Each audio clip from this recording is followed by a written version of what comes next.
सुप्रसिद्ध लेखिका मनीषा कुलश्रेष्ठ की कहानी सुनिए अवक्षेप वैदेही के स्वर में।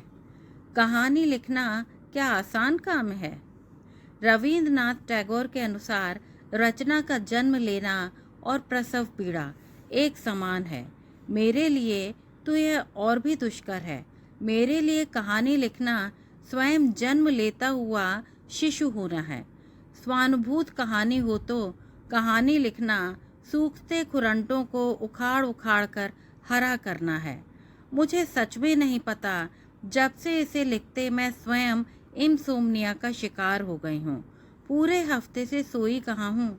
अजीबोगरीब सपनों के बीच बीच में से पसीना पसीना होकर कई बार मध्य रात्रि में उठ बैठी हूँ। यकीन मानिए, अब इस कहानी के आदि अंत पर मेरा अधिकार नहीं रहा है। मैंने उस रात सपने में देखा उसका गर्ल्स हॉस्टल, एक सीनियर सेकेंडरी गर्ल्स स्कूल, एक एसटीसी गर्ल्स स्कूल और उनका छात्रावास, एक मेडिकल कॉलेज का पीजी गर्ल्स स्कूल हॉस्टल है, एक उजाड़ कोने में आदिवासी कन्या छात्रावास भी। इनमें से कुछ इमारतें नई हैं, कुछ पुरानी ऐतिहासिक इमारतों को घटा बढ़ाकर स्कूल कॉलेज लायक बना दिया गया है। इस रेजिडेंसी के 3 गेट हैं, लेकिन रेजिडेंसी सेकेंडरी गर्ल्स स्कूल के खेल के मैदान के पार जिधर आदिवासी हॉस्टल है, उधर से बाहर निकलने का गेट नहीं है। इस बड़े मैदान के कोने में एक कैंटीन है। यह मैदान हर हॉस्टल, कॉलेज, स्कूल के ठीक बीचों बीच है। वैसे यह canteen residency senior secondary girls school की है। कन्या महाविद्यालय की भी अपनी अलग कैंटीन है, लेकिन इस कैंटीन वाले के समोसे बढ़िया हैं और सस्ते भी तो।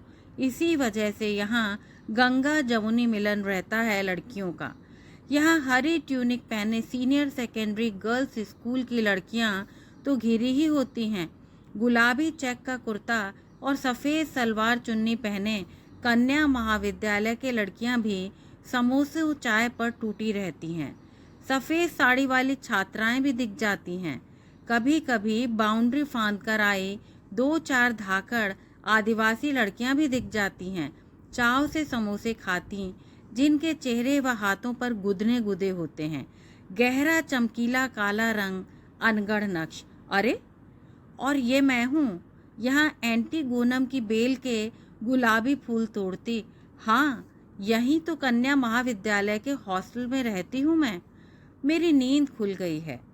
वह माहौल और वे दिन कल की ही सी तो बात लगते हैं। मैंने अपना ग्रेजुएशन और पोस्ट ग्रेजुएशन यहीं से तो किया था। मैं चकित हूँ कैसे वह पूरा का पूरा माहौल सपने में उतर आया। पर कल रात क्या मैं कुछ ऐसा लिख रही थी, हॉस्टल वगैरह? कुछ दिन पहले न्यूज़ में देखी हुई एक विवादास्पद घटना पर लिखने की कोशिश कर रही थी। सर्वोदय विद्यालय के कन्या छात्रावास में 2 लड़कियों के यौन शोषण से त्रस्त होकर आत्महत्या की। वह शहर, वह रेजिडेंसी कैंपस हूबहू मेरे सपनों में आता रहा जब तक मैं कहानी लिखती रही। बीएससी में एडमिशन के पहले वर्ष और पहले ही महीने की बात है।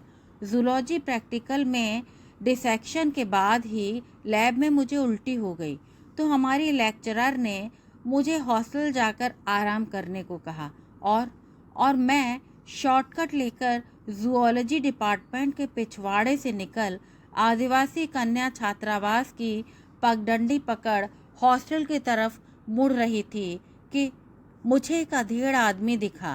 पेड़ की तरफ मुंह करके लघु शंका से निवृत्त हो रहा था। मैं चलती रही। हाय, वो जिप खोले हुए ही अपने जननांग का प्रदर्शन करता हुआ अचानक सीधा हो गया। मैं बेवकूफ़ ठिठक कर खड़ी हो गई। मैंने जो देखा उससे मेरी मितली बढ़ गई और मैं हाथ में पकड़ी प्रैक्टिकल फाइल और पेंसिल बॉक्स वहीं फेंक कर भागती चली गई। वह उम्र और वह अनुभव दोनों ही ऐसे थे कि चाह कर भी मैं किसी से कह नहीं पाई। न वार्डन से शिकायत की, न मैट्रन को बताया। आज सोचती हूँ सीधे पुलिस चौकी क्यों नहीं भागी। हॉस्टल जाकर इतना क्यों रोई?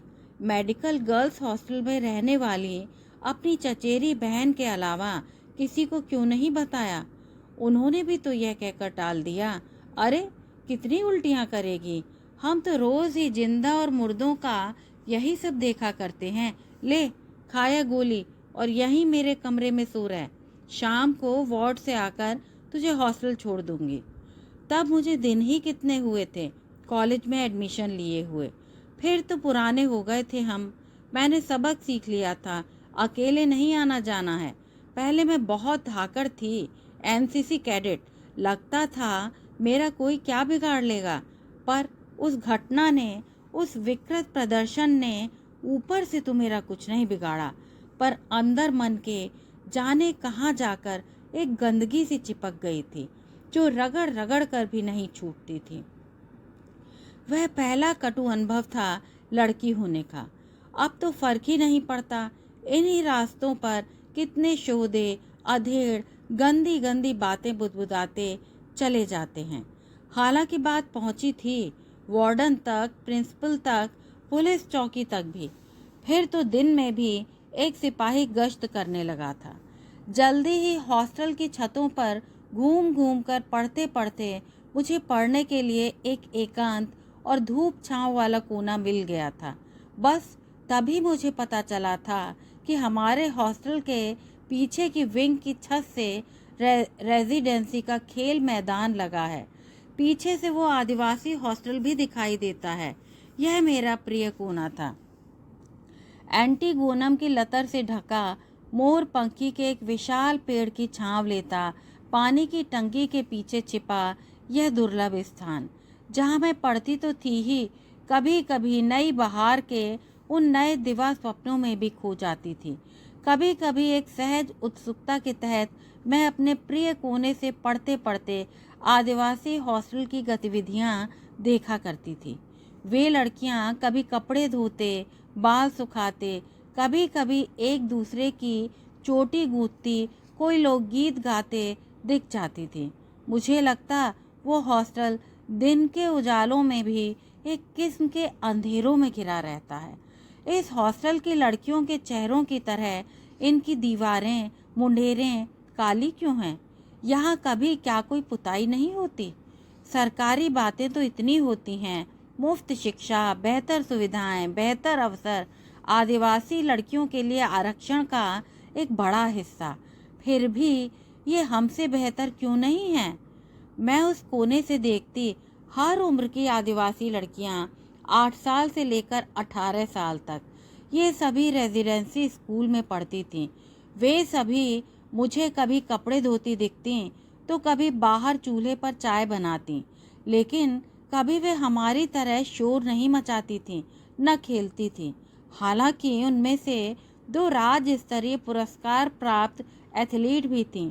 मैंने उन्हें अपने कॉलेज के खेल मैदान में प्रैक्टिस करते देखा था। एक दिन हमारी हॉस्टल की एक सीनियर सोशियोलॉजी में एमफिल कर रही पद्मा दीदी ने मुझसे पूछा, क्या मैं उनके साथ ज़रा आदिवासी छात्रावास तक चलूँगी? मैंने अपनी उसी पुरानी उत्सुकता के तहत हाँ कर दिया। दीवारें पास से उतनी काली नहीं थीं जितनी दूर से दिखती थीं। थोड़ी सिलेटी थी। बड़ा सा गेट था जिस पर लिखा हुआ था शासकीय आदिवासी महिला छात्रावास। धुंधला पड़ गया था। एक टूटी दीवार पर शिलान्यास का अवशेष। वह पत्थर किसी नेता की गौरव गाथा कह रहा था। हम खेल मैदान पार करके मोटे लोहे के खुले गेट के अंदर हॉस्टल के अहाते में खड़े थे।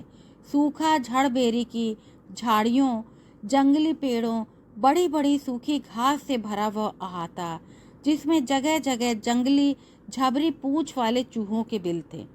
हमें देखते ही उछल कूद मचाते चूहे गड्ढों में घुस गए थे। एक हाथ दुस्साहसी चूहा दोनों हाथ गिलहरी की तरह उठाए पीछे के पैरों से खड़ा एक सूखी रोटी खा रहा था। पास ऊंचाई पर टूटी फूटी सीढ़ियों पर चढ़कर एक पंक्ति में कुछ मटमैले कमरे थे। दोपहर ढल रही थी, पर एक अलसायापन माहौल पर तारी था। एक अलसाई शांति धूप के साथ मैदान और हॉस्टल की छत पर पसरी थी। पद्मा दीदी के हाथ में उनके डिसर्टेशन वर्क के कुछ छपे हुए पर्चे थे। ये शायद एक प्रश्नावली थी, अजीबोगरीब प्रश्नों वाली। वे हमसे भी कई बार ये सब भरवा चुकी हैं। यहाँ कोई चौकीदार नहीं था। एक मैट्रन नुमा अधेड़ आदिवासी स्त्री एक पेड़ के नीचे चारपाई पर बैठी थी, गले में लटकी चिमटी से दांत कुरेदती। पास ही बीड़ी का बंडल पड़ा था। गोल गोल भेदक आंखें और चपटी नाक और मोटे ओठ। माथे पर गोदने की कई बिंदियां थीं, पर उसने सिंथेटिक छींट का हरा सलवार कुर्ता पहना था। दुपट्टा चारपाई पर तकिए की जगह सिरहाने गोल मोल बिछा था। वो हमसे बुरी तरह बोली, क्या है? मैं रिसर्च कर रही हूँ। मुझे यहाँ की लड़कियों से ये पर्चे भरवाने थे। आपने किससे परमिशन ली? किसी से नहीं मैडम, ये सादे पर्चे हैं। सवालों के जवाब लड़कियों से भरवाने हैं, जैसे उनकी उम्र, माता पिता क्या करते हैं, गांव क्या पढ़ती हैं। मतलब हमारी लड़कियां भी पढ़ रही हैं, फिर आना, भागो भागो यहाँ से। तब तक लड़कियां, जो पढ़ तो कतई नहीं रही थीं, कमरों से बाहर निकल आईं। मैंने उन्हें ध्यान से देखा। छोटी छोटी लड़कियां, जंगली मैना सी, मानो यहाँ आकर वो स्वच्छंदता भूल गई हों। जबरन एक उदासीनता तह जमाकर चेहरे पर पोते हुए थीं, पर कहीं भीतर एक मिट्ठू सा कौतूहल आंखों की कोटरों से झांक रहा था। बड़ी लड़कियां एक तटस्थता के साथ हमारे कपड़ों और हमारे चेहरों को आंक रही थीं। वे गलियारे के चूना उखड़े खंभों से सटी खड़ी थीं। खंभे ही नहीं, एक दूसरे से भी सटी। लगभग एक से कटाव के अनगढ़ सांवले चेहरे, एकाध थोड़ा गोरा चेहरा और बाल भूरे भूरे, तरह तरह के गोदने। सभी के नाक कान छिदे हुए, पर आदिवासी गहने नदारत थे। वे सभी अलग अलग रंगों के, मगर लगभग एक सी प्रिंट के सूती कपड़े पहने थे। उम्र के हिसाब से बच्चियों ने फ्रॉक, लड़कियों ने सलवार कुर्ते, शायद खाना, फीस, किताबों के साथ कपड़े भी उन्हें सरकारी अनुदान से मिलते हैं। सुना नहीं क्या? मैट्रन फिर कुर्राई। अरे आप समझ ही नहीं रहे हो। हम बस सर्वे के लिए आए हैं, भील जनजाति की लड़कियों पर। देखो, अगर तुमने मुझे अंदर नहीं जाने दिया तो मुझे क्षेत्रीय जनजाति विभाग के दफ्तर जाकर शिकायत करनी पड़ेगी। ये सरकारी सर्वे है। मैं वहीं से पूछकर ये पर्चे लेकर आई हूँ। मैट्रन पद्मा दीदी के छद्म रौब से डर गईं। तभी उन बड़ी लड़कियों में से एक सीधे दालान में उतर आई। क्या बात है बहन जी? पास से देखकर मैं पहचान गई, ये वही एथलीट लड़की है। लंबा हरा कुर्ता, बेढंगी सिली पीली हुआई सफ़ेद सलवार पहने, अनगढ़ नाक में मोटी गुलाबी नक की लौंग, गहरा काला रंग, बड़ी आँखें, मोटे होठ, जिन्हें आज आप क्यूपिड की बो की उपमा दे सकते हैं। लंबा दुरुस्त मांसपेशियों से कसा कसा बदन। तू अंदर जा। आने दो इनको, मैं जानती हूँ इन दीदी को। उसने मेरी तरफ उंगली कर दी। ठीक है बेनुड़ी, तेरी जिम्मेदारी। मैट्रन पर उसके भी रोब का असर हुआ। वह चुपचाप चारपाई पर लेट कर बीड़ी पीने लगी। पद्मा दीदी ने रास्ते में आदिवासी लोगों के बारे में बहुत कुछ बताया था। इन लड़कियों में ज़्यादातर लड़कियां भील जनजाति की हैं, सही अर्थों में वन कन्याएं। सर्वे का क्वेश्चनियर भरवाते में पता चला कि कुछ एक लड़कियां जो थोड़े गोरे रंग की थीं, वे कंजर जनजाति की थीं। ये कंजर कन्याएं जरा फैशनेबल सी थीं, सुर्ख नेल पॉलिश लगाए, काजल लदी आँखें और उनमें एक कटाक्ष, तीखे होठ जिनमें एक जन्मजात विलास। एक लड़की गड़िया लोहार जनजाति की भी थी। गाड़िया लोहार वही लोग हैं जिन्होंने महाराणा प्रताप का युद्ध में साथ दिया था। अपनी कृषि भूमि दान कर कसम खाई थी कि वे अब कभी घर बनाकर नहीं रहेंगे, गाड़ियों में घर बनाएंगे और प्रदेश भर में घूमेंगे। भील, कंजर, गाड़िया लोहार, कुल मिलाकर 10-12 आदिवासी लड़कियां। आधे कमरे लगभग खाली ही थे। पद्मा दीदी को लड़कियों ने घेर लिया था। वे स्वयं ही पूछ पूछ कर प्रश्नावली भर रही थी और खरीद कर लाया केक बांट रही थी। मैं मैं एक बेंच पर बैठकर यहाँ वहाँ ताक रही थी। इस छात्रावास के कमरे क्या थे, दड़बे ही थे, न जाने कब से पुताई नहीं हुई थी। मैंने बेंच पर बैठे बैठे कमरों में झांका। कमोबेश हर कमरे का एक ही सा परिदृश्य, अलमारियां नदारद, बस कुछ ताखें थीं जिन पर आदिवासी लड़कियों ने अपने पीतल कांसे के बर्तन जमा रखे थे, या कंघा और शीशा। कमरे के बीच में चारपाई की मूंज की रस्सी बंधी थी जिस पर कपड़े, स्कूल की यूनिफॉर्म बेतरतीबी से टंगे थे। टेबल नहीं थी, डेस्क थी, उन पर किताबें थीं। प्रकाश के लिए मकड़ी के जालों से ढका धूमिल बल्ब, कांच की खिड़की बंद थी, उस पर मोटा काला कागज चिपका था। कैसे पढ़ती होंगी इतनी कम रोशनी में। जिन लड़कियों ने प्रश्नावली भर दी थी वे कुतूहल पूर्वक मेरे पास भी आ गईं। उनमें से एक एथलीट हुई थी। आप मीरा गर्ल्स कॉलेज में हो ना? हाँ, आपको बास्केटबॉल खेलते हुए देखा था। हाँ, मैंने भी तुम्हें देखा था। क्या तुम यहीं रेजिडेंसी स्कूल में पढ़ती हो? हाँ। भर दिया पर्चा? हाँ, पर्चा तो भर दिया, पर मैं सोचो पर्चा माँ पूछ लो कि। मेरे चेहरे पर राजस्थानी न समझ पाने की उलझन देखकर वही हिंदी में बोलने लगी। हम कैसे यहाँ रहते हैं, क्या खाते हैं, हमें मिलने वाली छात्रवृत्ति कौन खा जाता है, पर पर्चे में तो हो रही बात। हाँ, हमारी जात, रीत रिवाज, एक से ज़्यादा शादी, औरतों की खरीद बेच के बारे में प्रश्न है। पता नहीं उसकी बात में तंज था, कड़वाहट थी या सरलता। कुछ लड़कियां आपस में आधी हिंदी आधी बागड़ी राजस्थान के बागड़ क्षेत्र डूंगरपुर बांसवाड़ा की बोली में बात कर रही थी। वो बात यह है कि ये जो दीदी हैं यही विषय पढ़ती हैं जिसमें जातियां और उनके रीति रिवाज के बारे में होता है। तुम भी तो पढ़ते होगे ना सामाजिक विज्ञान में? मैंने बेजा सफाई दी। उसका असंतोष और उमड़ पड़ा। पहले भी कितने संस्था वाले एनजीओ की औरतें आई, मैट्रन और इंचार्ज ने झूठ झूठ बता के फुटा दिया। तुम्हारा नाम क्या है? बेनू। बेनू, कुछ समस्या है क्या? उसके असंतोष ने मेरी उत्सुकता बढ़ा दी। समस्या क्या एक है दीदी? इश्श, मैट्रन आ रही हैं। पढ़ाई की बात करो। किस कक्षा में पढ़ती हो? पद्मा दीदी का काम पूरा हो चुका था। छोटी लड़कियों को उन्होंने टॉफियां पकड़ाईं और हम वापस आ गए। लेकिन बेनू के साथ सिलसिला बना रहा जब तक कि वो अचानक गायब नहीं हो गई। एक दिन अचानक अखबार की सुर्खियों में आकर उसने मुझे चौंका दिया। गायब होने से थोड़ा पहले वो अक्सर मुझसे हॉस्टल मिलने आया करती थी, या फिर हम मिलते थे खेल के मैदानों में, कैंटीन में, पेड़ों से छायादार रास्तों में। बनू जीजी, कल खेलने नहीं आई आप? नहीं, मेरा जूलॉजी का प्रैक्टिकल था। मैं स्टेट लेवल पर सेलेक्ट हो गई। अच्छा, ये तो अच्छी खबर है। चाय पिएगी? चले कैंटीन? जयपुर जाना पड़ेगा। कब? अगले महीने। लेकिन वो कमीनी मैट्रन लिखत में परमिशन नहीं दे रही। इंचार्ज भी भाग गया। क्यों? कुत्ती रांड कहती है कि पहले माँ बाप से दस्तखत लेकर आ। डंगरपुर से भी आगे सालमगढ़ तहसील के पास हमारा गांव है।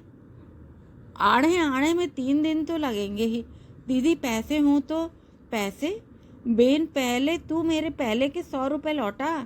पहले के 2 महीने की छात्रवृत्ति इंचार्ज ने अटका रखी है।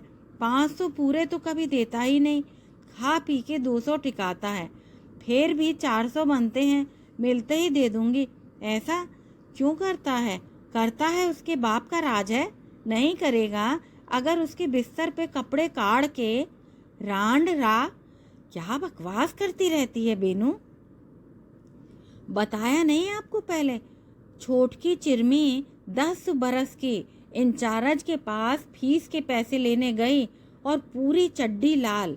मुझे मत बताया कर ये सब, जाकर पुलिस को बता। मैं घबरा गई थी। पुलिस? वो हमारे यहाँ की 2 कंजड़ने हैं ना, उनको ले जाके इंचार्ज पुलिस को खुश रखता है। मैट्रन, वो रंडी तो पैसे के बदले अपनी बेटी बेच दे। माना मैं उस 18 की हुई थी और कहने भर को वयस्कों में शुमार हो गई थी, मगर ये 11वीं कक्षा में पढ़ने वाली स्कूल की लड़की क्या बातें कर रही थी। मेरा मन घबरा गया था उन बातों से। मैंने उसे पैसे तो नहीं दिए, बल्कि उससे कतराना भी शुरू कर दिया। पद्मा दीदी ने डरा अलग दिया, मनस्वी तू चुप बैठ, उससे बात मत किया कर, वो खुद कम नहीं है। मैंने उसे उसके कोच के साथ घूमते देखा है। वो कोई बच्ची नहीं है, उसकी शादी भी हो चुकी है। पर ये सब सब कुछ छोड़ छाड़ के पढ़ने चली आई थी। गलत तो नहीं किया दीदी। कितनी आदिवासी लड़कियां, बस बताया ना उससे मत मिलाकर, अपने पैसे जल्दी ही वापस ले लेना। पर दीदी वो छोटी उम्र की भील लड़कियां ऐसी बातें छिपती हैं क्या? एक दिन खुलेंगे, फिर हम क्या कर सकते हैं? हम यहाँ पढ़ने आए हैं, इससे सालों पहले से आदिवासी छात्रावास यहाँ है। यह सब तो उन्होंने मुझे समझाकर भगा दिया था। बेनू मुझसे फिर नहीं मिली। शायद वह अपने स्टेट लेवल पर होने वाली टूर्नामेंट की तैयारियों में व्यस्त थी। आदिवासी कन्या छात्रावास की ऐसी बातें मैंने कई बार बेनू के मुख से सुनी थी। इन सब बातों के बाद मैंने उससे मिलना तो बंद कर ही दिया था, लेकिन बहुत विचलित रही। भीरू थी मैं, नहीं उम्र की विवशता थी। मैं खुद बीएससी ही तो कर रही थी, किससे जाकर क्या कहती? कौन सुनता तब मेरी? बेनू की ही किसी ने नहीं सुनी, तब बात अलग है। इस कहानी के जन्म के दौरान मैंने फिर सपना देखा। मैं बेखबर अपने मनपसंद कोने में बैठकर अगले दिन होने वाले केमिस्ट्री के पेपर की तैयारी कर रही हूँ। सर्दियों के दिन थे। सुबह की मीठी धूप अचानक कड़वी हो गई। आदिवासी छात्रावास में शोर गूंजा, चीख चिल्लाहटें, छोटी लड़कियों का रोना। 10-15 मिनट में पुलिस आ गई है। मुझे छत पर से कुछ नहीं दिखा, मैं कुछ समझ नहीं सकी। पर उन छोटी लड़कियों की घुटती हुई चीख इतनी दिल दहला देने वाली थी कि मैं घबराकर नीचे आई हूँ। कमरे में जाकर मैं कपड़े बदलकर आदिवासी छात्रावास दौड़ जाती, अगर पद्मा दीदी ने वहीं हाथ पकड़कर घसीटकर मुझे अपने कमरे में बंद न कर दिया होता। बेवकूफ है क्या? हुआ क्या है? सुनेगी? सुनना चाहती है ना? सुन और फिर जा। आदिवासी हॉस्टल में 2 लड़कियों ने आत्महत्या की है। वे डांट रही थीं। मैं कुछ समझ ही नहीं पाई। अब मैंने तुझे देखा ना बेनू के आसपास, तो मुझे तेरे पेरेंट्स को फ़ोन करना पड़ेगा कि आपकी बेटी किसी बड़ी मुसीबत में पड़ने वाली है। अभी तो चुपचाप यहाँ से जाकर अपनी कज़न सुनैना के पास मेडिकल हॉस्टल चली जा, वहीं पढ़कर एग्ज़ाम देना। नींद फिर आई नहीं। मैं कैसे सोती? सपना था। पूरी रात उन्हीं रास्तों में भटकी हूँ। उदयपुर का रेजिडेंसी इलाका, जहाँ की शय, हर दरख्त, हर बेल बूटा, टूटी दीवारें, कच्चे पक्के रास्ते बहुत जाने पहचाने थे। उन लोगों के बीच पहुँच गई हूँ जिनके साथ वह अहम वक्त 7 साल का गुजरा था। शुरू का चहकते महकते, बीच का डरते सहमते, बाद का एक ऊब और तटस्थता के साथ। एक बात तो सच थी कि बीएससी फाइनल ईयर में मेरे ऑर्गेनिक केमिस्ट्री के पेपर के दिन कुछ तो हुआ था। पर क्या? एक ऑटो वाले का मर्डर हमारे ही कैंपस में। मेरा ऑर्गेनिक केमिस्ट्री का पेपर बिगड़ गया था। गनीमत थी कि वो आखिरी था। उसके बाद लंबा गैप, फिर प्रैक्टिकल एग्जाम्स थे। पर जब पेपर देकर आई तो पूरा हॉस्टल न्यूज़पेपर्स की टेबल पर जमा था। सब सकते में थे। क्या यह कैंपस अब सुरक्षित रह गया था? गर्ल्स हॉस्टल के लिए बीएससी के बाद भी यहीं से एमएससी करना विवशता थी, और मैंने की। उसी डर और अविश्वास के साथ आज जिस तटस्थता से कह रही हूँ, इस तटस्थता की अवस्था तक पहुँचना क्या आसान था?